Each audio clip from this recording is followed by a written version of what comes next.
Well, hey, and welcome back to the Dangerous Creatives podcast. I'm your host, Kristin Sweeting, and today we have such a treat. Kris Jones is on the podcast with us. She is a StoryBrand guide and founder of Red Door Design, is an expert with words and stories. And so if you've ever hit a moment, either in your marketing or your copywriting or what to post on Instagram, where you're like, I just don't know what to say. I know I have great pictures, but I don't know how to talk about this. Kris is going to help us out so much today, and stick around to the end because we're going to even do a little workshop together where we write your elevator pitch. So, Kris, I'm so glad that you're here with us today. Thanks for being on the Dangerous Creatives podcast. I am so happy to be here, Kristin. It's going to be a lot of fun. Okay, so you were mentored by Donald Miller, who is the founder of StoryBrand, and you use StoryBrand framework in a lot of the work that you do. Can you explain what that is? What's a StoryBrand framework? Yeah, I can. So, StoryBrand framework is essentially a filtering device. What Donald Miller did was he really found that there are a handful of components to every story that was ever written or every movie that was ever shown. Right? There's just common ingredients to every story. And so what he did was he broke that down and he converted it into a formula or a way to communicate story through your business and through your marketing. And so Donald had a company actually here in Portland. He now lives in Nashville, near you, but he had a company here in Portland, and the marketing was not working. And he had been an author for many years, and he was like, I'm going to crack this damn code and get this event company thriving. And so he really married the two parts of his mind, which were business and story. And he figured out how to use a framework, a story framework, and apply that to marketing. So that's how it came about. And like before the book was even finished, I got on board with his approach and got to work with him directly, which was amazing. He's brilliant and talented. And the framework has really changed the way that I do all the work that I do. So prior to meeting Donald, I was doing a lot of website design and development and some branding. And then once I learned the framework, I was able to make the websites that I was building so much more effective. Like it was mind blowing to me the results that happened for my clients once I incorporated storytelling, and I've never looked back. Now I just focus on the story part of it because I find it is the thing that moves the needle the most for my clients. Yeah. Yeah. Before he was doing that, I remember there was a moment in my own business because, photography, it feels like there would be limitless amount of things to post to promote your work, whatever. The photos should speak for themselves.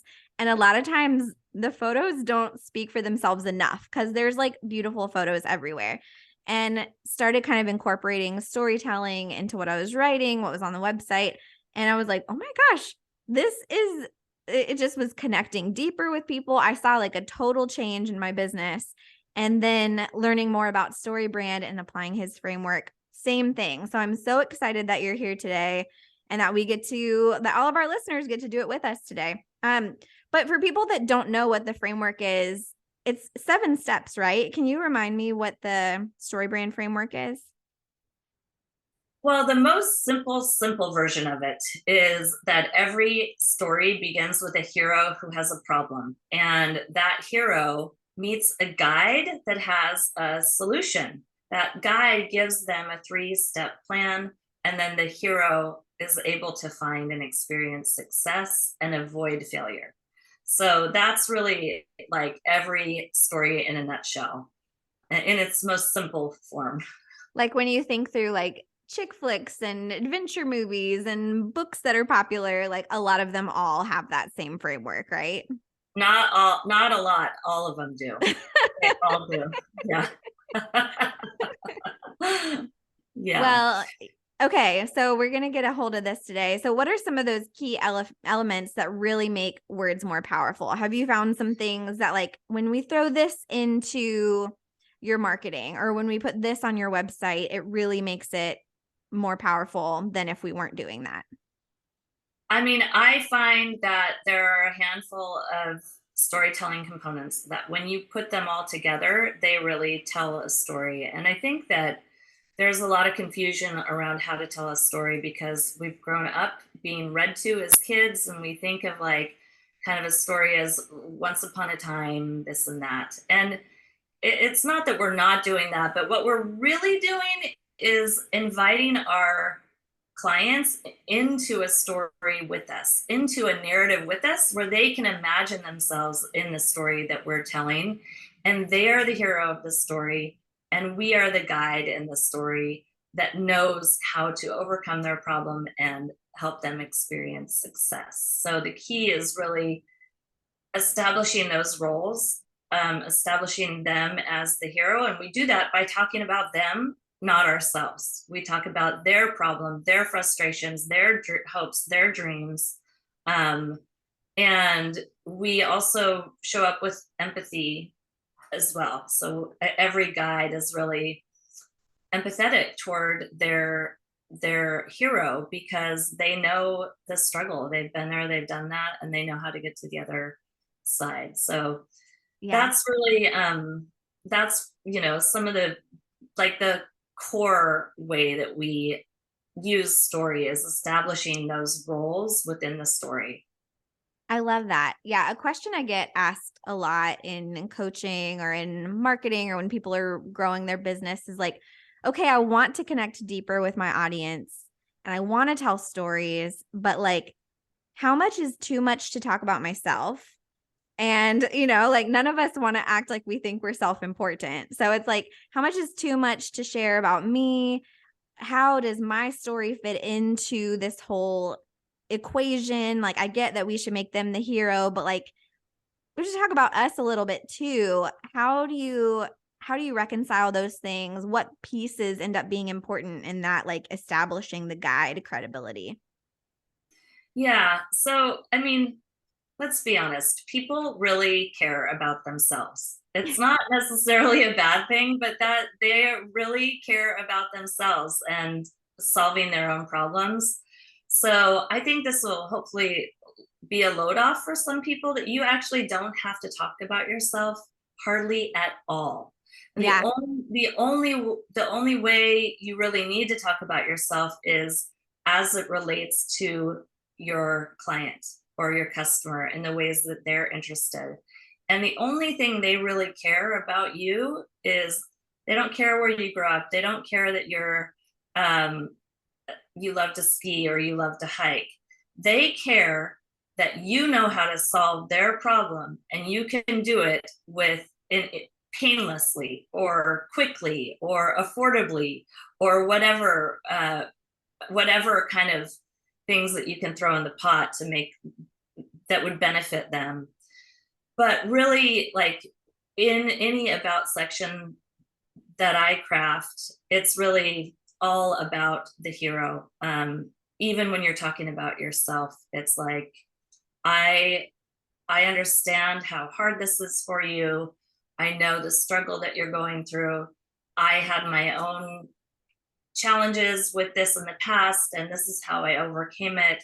And this is the plan that I typically use to overcome this challenge.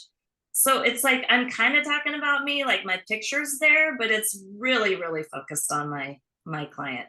Yeah. I think that does take a load off for so many people because I think we have it in our heads. We have it ingrained in our heads that like marketing means selling myself, that marketing means convincing you that I'm worth hiring. And I think this framework is so helpful because it's like you don't actually have to say how important you are or say why you should hire me. You just have to show the other person that you understand their dilemma and you know how to help them get through it. And that it does, it like takes such a load off.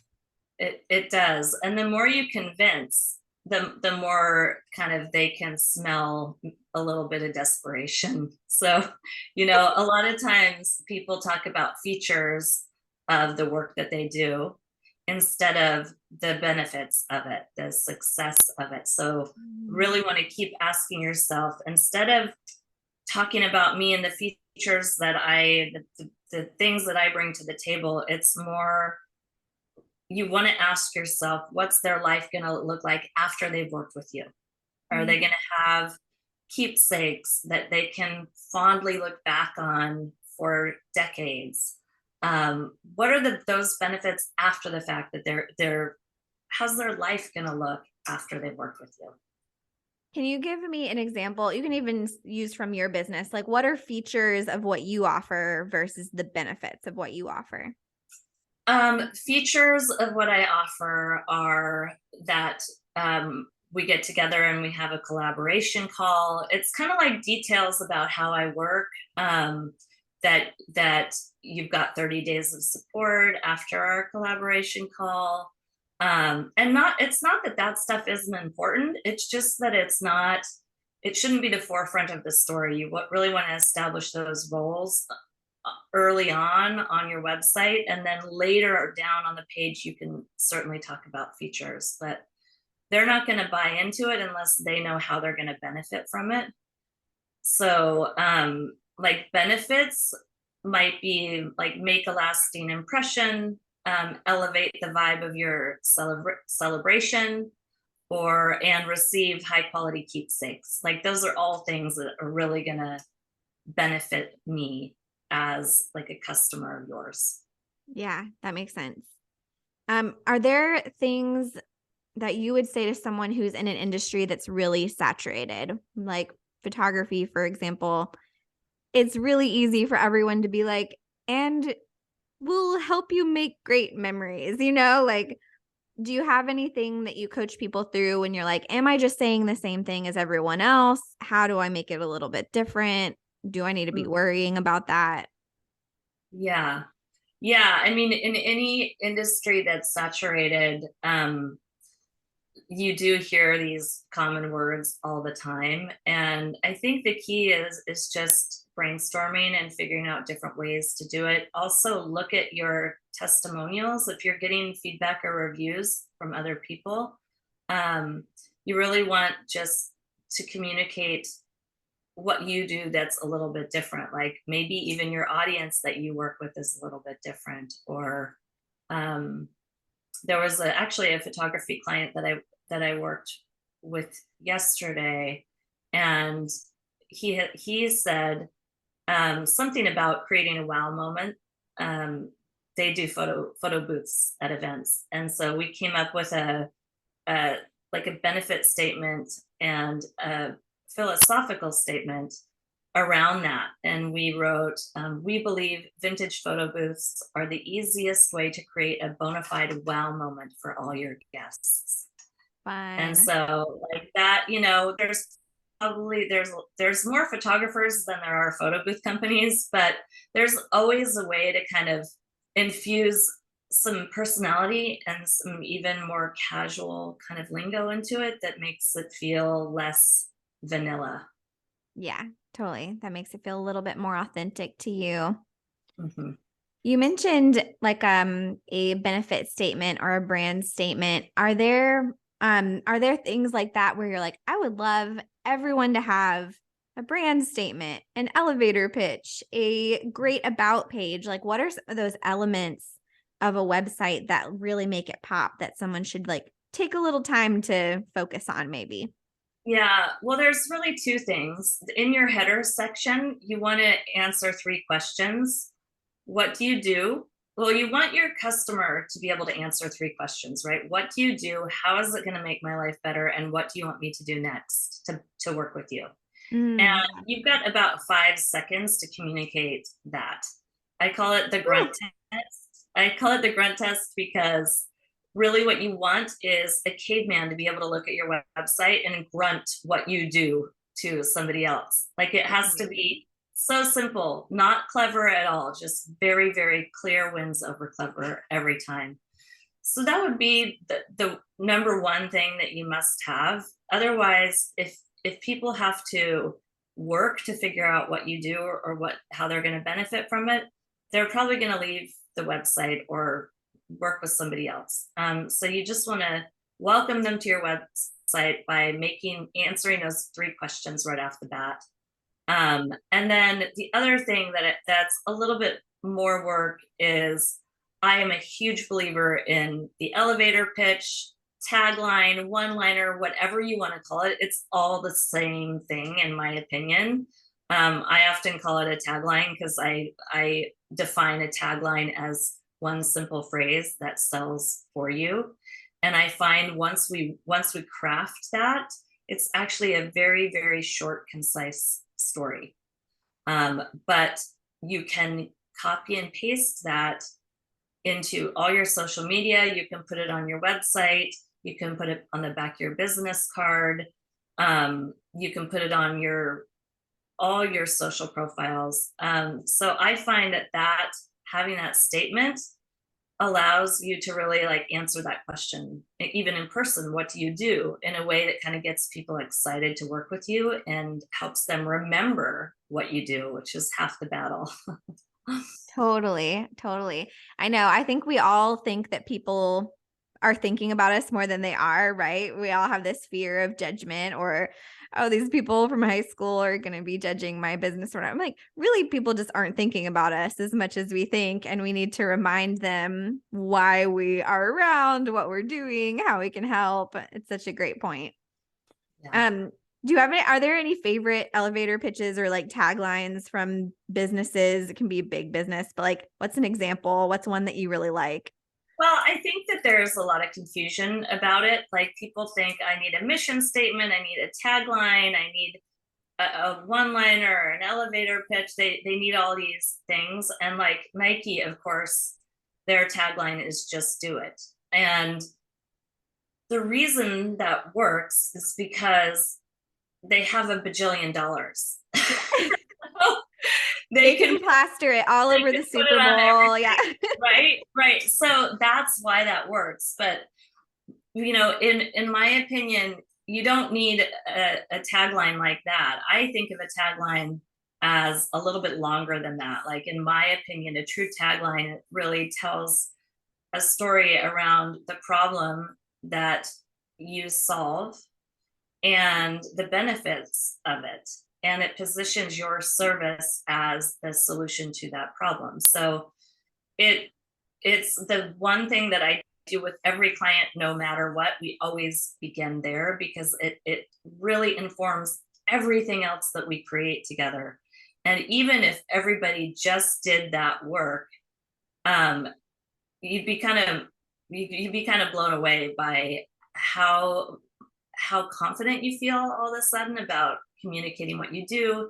And when you have to come up with copy, you kind of lean on that because it's so compelling, and it kind of opens up the conversation, whether it's written or in person. It opens it up for more conversation.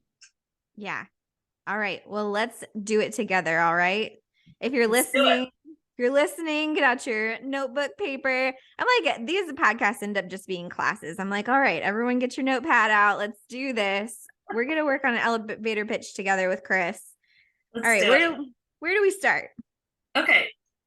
So a little while ago, I mentioned the most simple form of story you've ever heard in your life, which is a hero has a problem they can't solve. They meet a guide who has a solution, and then that hero finds success. So what I want you to do is write down 3 things. What problems are your clients struggling with? Mm. So Kristin, you get to maybe just brainstorm out loud. You get this opportunity to brainstorm out loud. So what are a few problems that your clients have? Yeah. What are they struggling with? And think, like, when you're on the phone with them, what do they, in their words, what do they tell you? Yeah. They're looking for a wedding photographer. Mm-hmm. So they want to have that day captured so they remember it forever. And a lot of times my client is more on the fashionable editorial side, and their parent is more traditional. And so they're trying to kind of balance both sides and make everybody happy. Ooh, And that's great.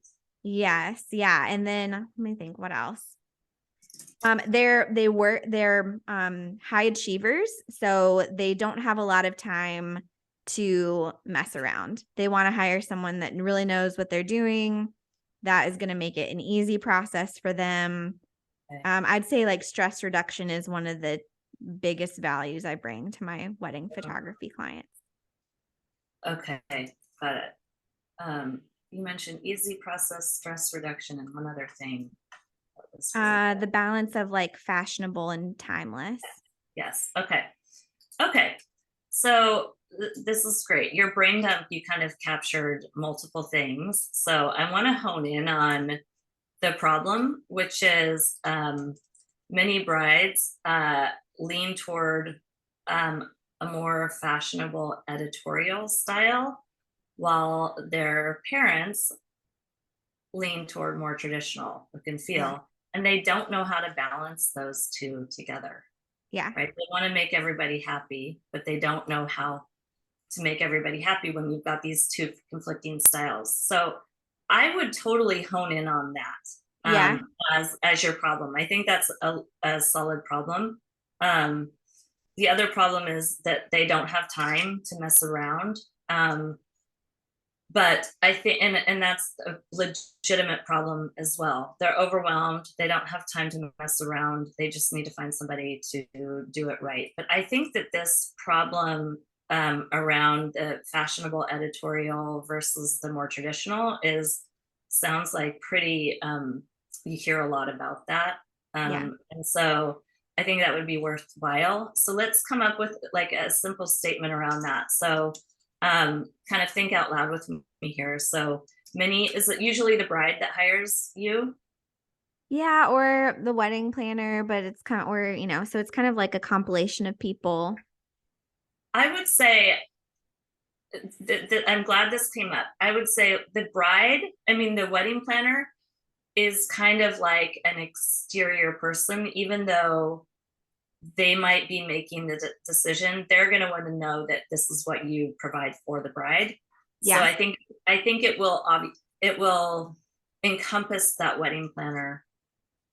Yes. If we focus on communicating directly with the bride, it's going to encompass the wedding planner, I right? think you're right. Yeah, I think you're right. They just want to make their client happy. Yeah. Yeah. Okay. Uh, so we might start with something like many brides. So we want to identify who our audience is. Many brides struggle to find a photographer, a wedding, I might just say photographer, who can, let's see, hold on, let me think about this for a second. So Who can like balance the fashionable editorial look while maintaining a classic elegance that lasts forever. I don't know. That was just really well, I think that that's that's great. I think uh, we really want to speak to kind of the struggle of they're trying to make everybody happy. mm-hmm. Um, um, so I would say many, let's see how many brides struggle to make everybody happy, or struggle to find a photographer that will make everybody happy, even though the family has conflicting styles. Something along those lines. Yeah, for sure. Or like, yeah, the feeling torn between, I like that, feeling torn. yeah, like feeling torn between um fashionable trends and the timeless photos that your mother will love or that your family will love or something like that. I don't know. Okay. How brain about dumping. yeah, I love it. No, I love this because I get to pull out the golden nuggets. So many brides feel torn between pleasing their parents with a classic style or following uh, like taking a more modern approach. Yeah, I like the modern approach. Yeah. Okay. Okay. Does it help us it helps us to pick like one problem like we're doing, right? Like to say what's one problem we can speak to instead of trying to like answer 5 problems. Yes. So Donald Miller gives a great example of this, but when you go to watch Born Identity, the movie, like he needs to find his identity. He doesn't know who he is.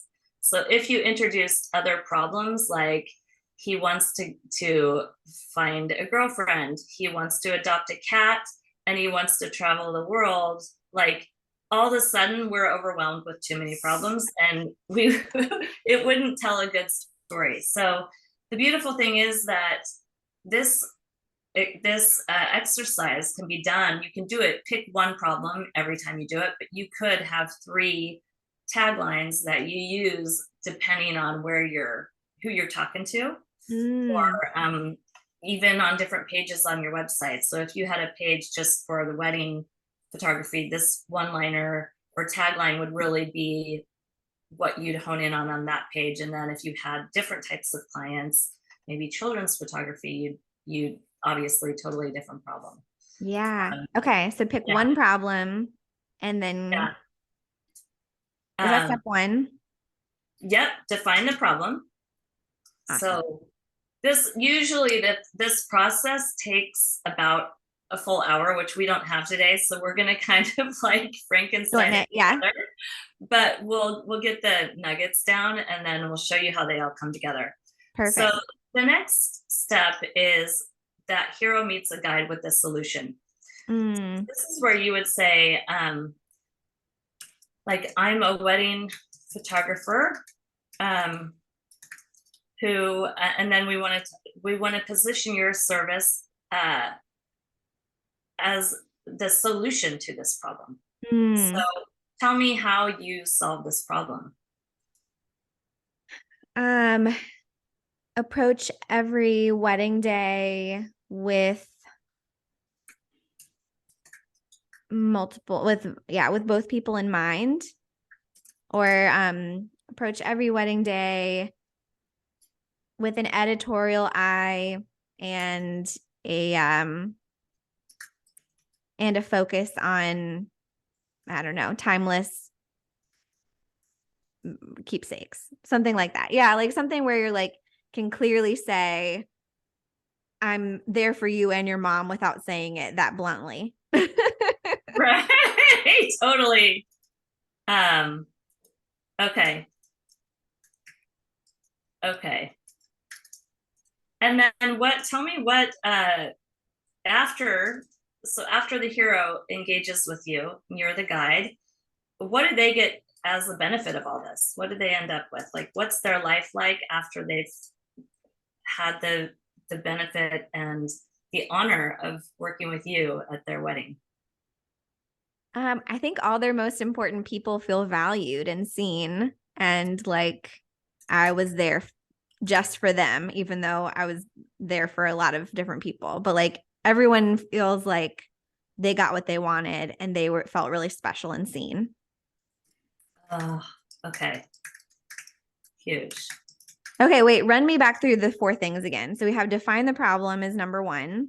Define the problem. Hero has a problem they can't solve. So Hero has a problem they can't solve. what's the problem your customers have or your clients have that they can't solve? Pick Perfect. one. Brain dump 3 or 5 and pick one. And then they meet a guide with a solution. So we position you as the guide and your service as the solution to the problem. Cool. So number 2, show Mhm. how you are the guide and the solution to the hero's problem. Yes, exactly. Just position yourself as the guide. So we're going to introduce you as the guide by saying, I'm a wedding photographer who, and then we're going to position your service as the solution. Yeah. And Like then, it's the I got your back moment. yes, totally. I got a plan. I know how to do this. I've done this a million times before. Don't worry. Like, I got you. Amazing. Completely. Okay. And then we want to paint a vision of what success looks like for them. Yeah. Yeah. Number 3 is paint a vision of what success looks like. That one, I feel like, you tell me if I'm wrong, but like you can put that in, once you know that one, you can put that in an Instagram post. You can show how this client, everyone was happy, or in this example, like mom's happy, couple's happy. You can like pull those out, right? And like Yeah. those. Here's a little trick for every Instagram post that you ever write. I mean, you could use this 100% of the time and you'd get way more engagement. So, Oh my gosh. Okay, listen up. yeah, okay, get your pens out, people, write this down. So, every story begins with a hero who has a problem they can't solve. Brain dump 5 or 10 problems that your customers have, and then begin every post you write with a problem. Begin every post you write with that problem. Because the minute if I'm your ideal client and I'm reading the problem that you're talking about and it's my problem, I am just pulled in. Our brains find problems like that 100% irresistible. We cannot help but engage. And so that is really like just one simple way to just get the juices flowing and get to posting in a way that feels connected. And then that will allow you not to have to talk about yourself, or not to have to kind of start with a complete blank page. You've got these, 5, 10, 15 bullets on a Google Doc that you always refer to, and you can change up how you phrase it. You can change it up, but just go to your little dumping ground and start with the problem. Every story starts with a problem, and I find that posting can be so much easier when you do start with the problem. Yeah, totally. Yeah. Totally. Like, wanted to have a destination wedding, but we couldn't. And so here's how we made this venue look like Paris or whatever. Like, Right. that would be an example of a yeah. kind of thing. Yes. Yeah, exactly. That's a problem. Or yeah, I long to have a destination wedding in Paris. Or like one client, you might say, like one client I had longed to have a destination wedding in Paris, and she had dreamt about it her whole life, but because of COVID or finances, it just wasn't possible. Okay, whoa, really? That happened? I'm all in. I want to know, is this problem going to be solved? And that's the way it works. It's just brain science. And stories, when you start with a problem, you're really beginning a story. And stories they're actually 22 times more memorable than just like regular information. So it's a great way to just be remembered for the work that you're doing as well. Yeah, I love that. I mean, like if you were like, Kristin, I started a business and it was floundering and it was super hard. And then I started implementing this structure into my copywriting and my business 300x or whatever. I'd be like, what? That's amazing. Like, so, going back to that, when do we pull in personal stories? Do we try to make them stick with like our client's problem? So it still is like hitting that. Wait, well, let me make sure I'm understanding your question. So you're saying, should I talk about my own problem and my own struggles versus my customers' struggles? Like every once in a while. Does it ever help if it's like similar? I'm totally cool with that.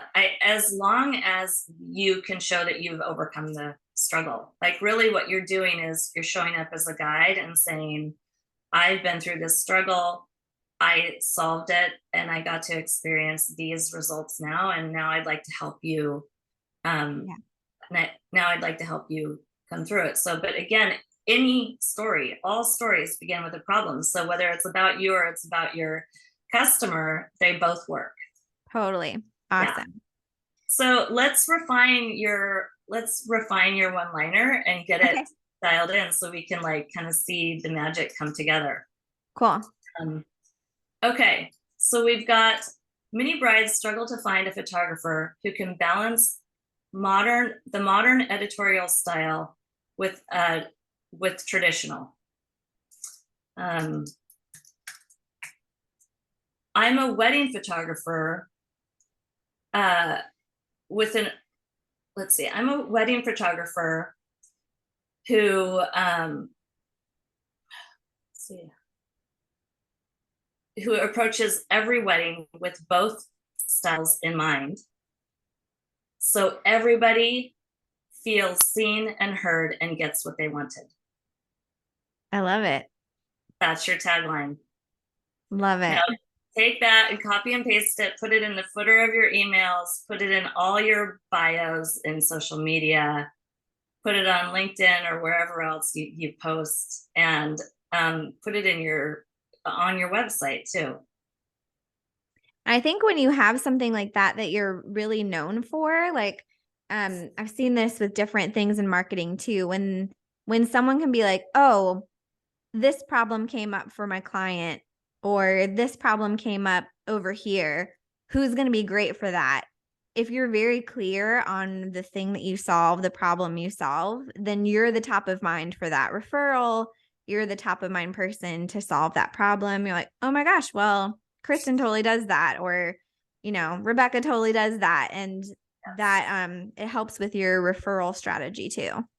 Yeah, it does. When you can kind of beat that same drum over and over and over again, I mean, people need to hear things like 8 times before they can commit it to memory. And so that's why copying and pasting this and putting it everywhere is so effective, because when it comes at us multiple different ways and multiple different times, we finally remember it. And we can either think of you when we need to solve that problem, or when a friend does, we remember that you're the one that does that. So we, refer you. Amazing. Ooh, can we do it one more time? Because I also have a secret dream. Everyone listening knows this, of being a matchmaker.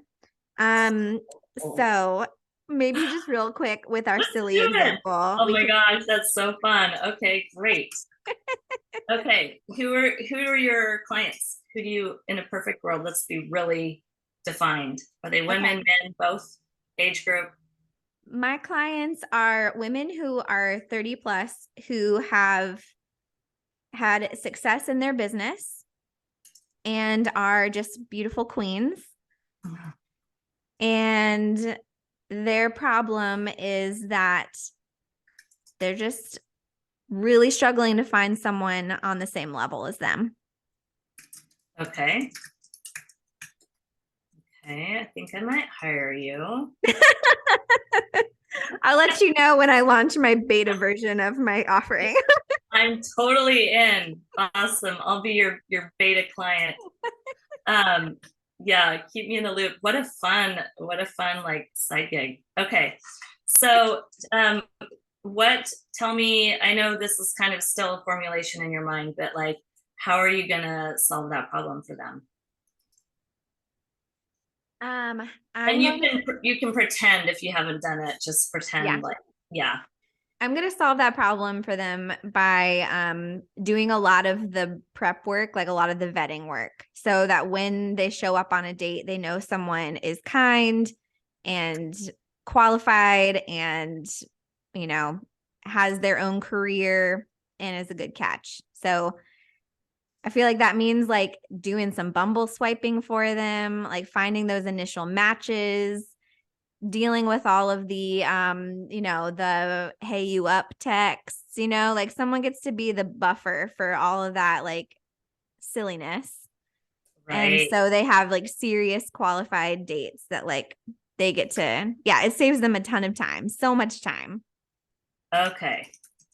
So let's go through this. So many good nuggets in here. So the problem is that many women Many successful career women over 30 struggle to find someone on their same level. Mm-hmm. Struggle to find a partner, a mate. Yeah, a partner that shares their vision and goals or something. I think it might just be that like a qualified date. Dates that don't waste their time. Can we make it funny? They just struggle to find dates that don't waste their time. Yes, totally. Or what we could even start with,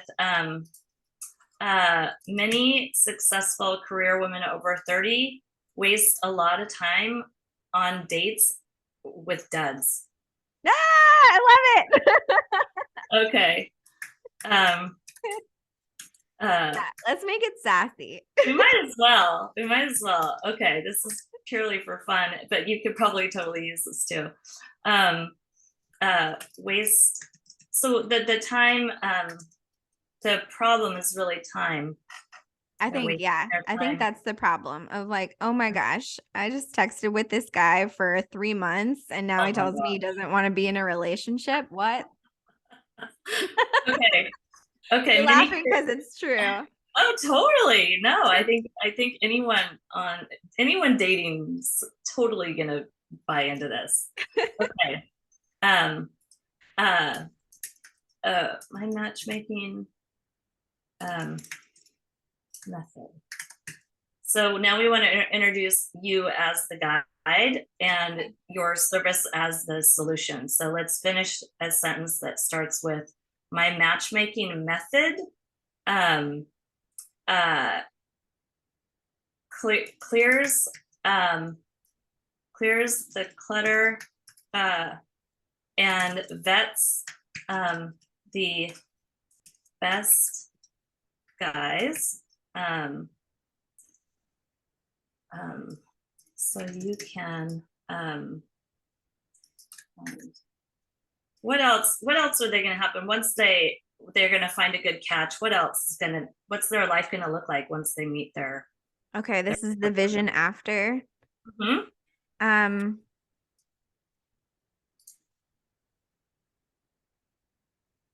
Yeah, it's almost like, does it, even if it's not once they meet their match, but even just like when they're dating people that are fun to be around, like even if that's the result of like going on dates that are enjoyable and intellectually stimulate, you're just like, yeah.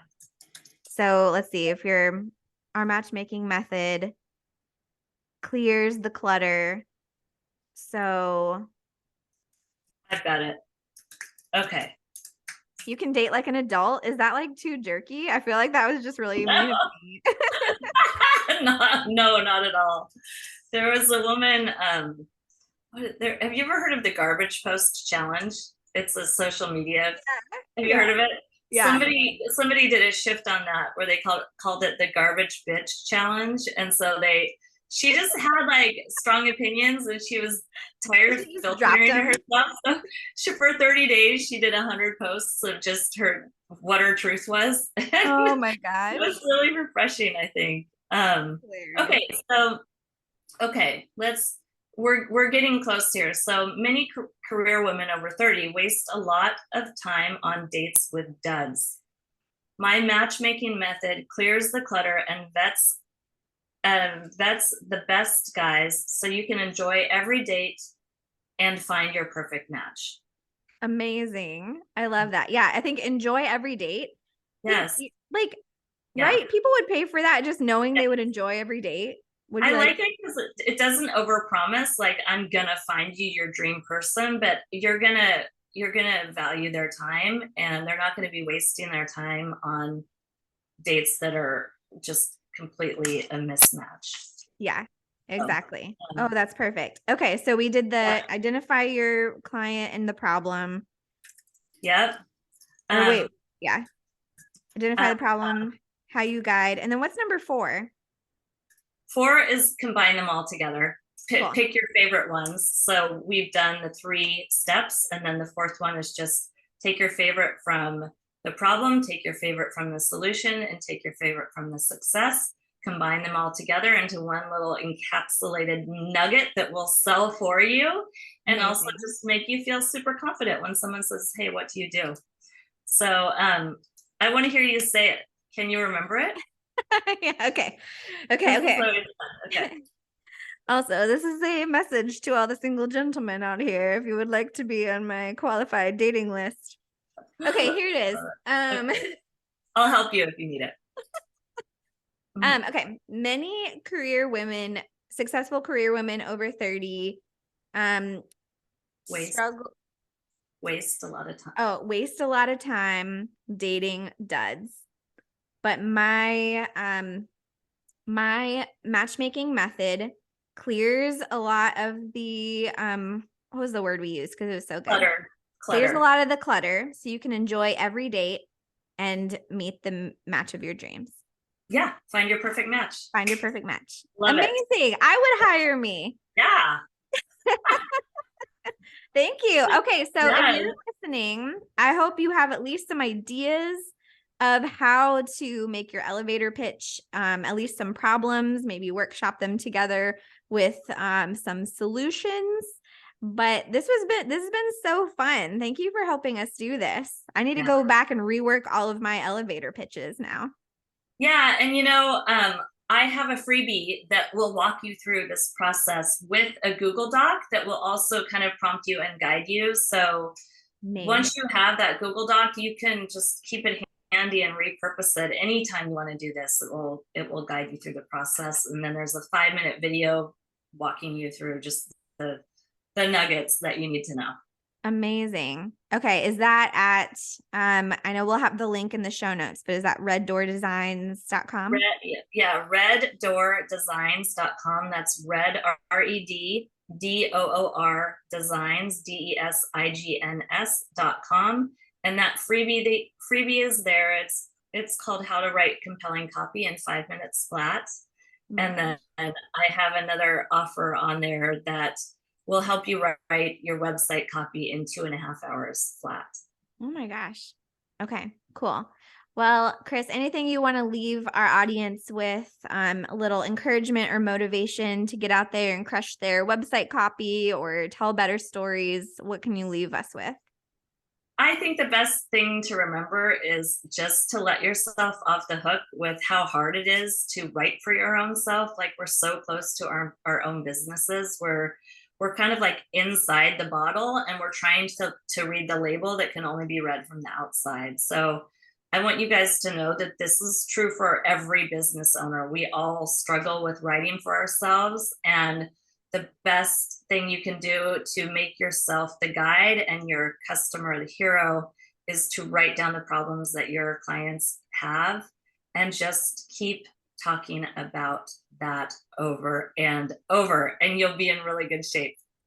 Amazing. Well, thank you so much for being on this episode of the Dangerous Creatives podcast. We can't wait to keep following along with what you do. And if you tuned in, thanks for joining us again. It always is so fun to have you here. So thank you so much, Kris.